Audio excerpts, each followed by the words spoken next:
Христос рождається. Рождество Христово, мабуть, особне святочне преживлювання за кожного християна. Спаситель ще давно народив у Вифлеємі, прето, żeby ще пізніше народив у животі кожної людської особи.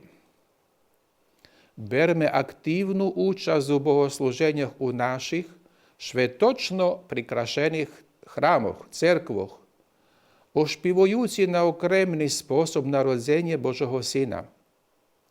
Прославлюємо Рождество Христово і у наших домашніх церквах, у фаміліях, прославлюючи Спасителя людського роду з нашими колядами.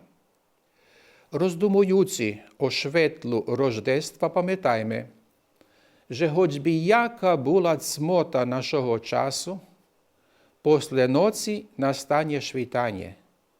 Бо при світлу слунка правди кожна цмота зніка. Господь зі своїм таїнственним народженням принесов на землю мир чоловікові з Богом. З нагоди свята Рождества Христового życzę wszystkim, żeby nowonarodzony Chrystus napełnił nasze serca ze świetlом radości i miłosierdzia.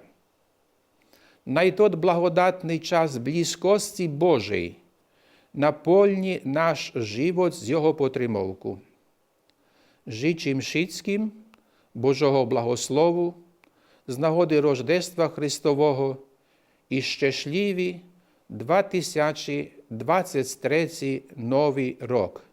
Христос рождається.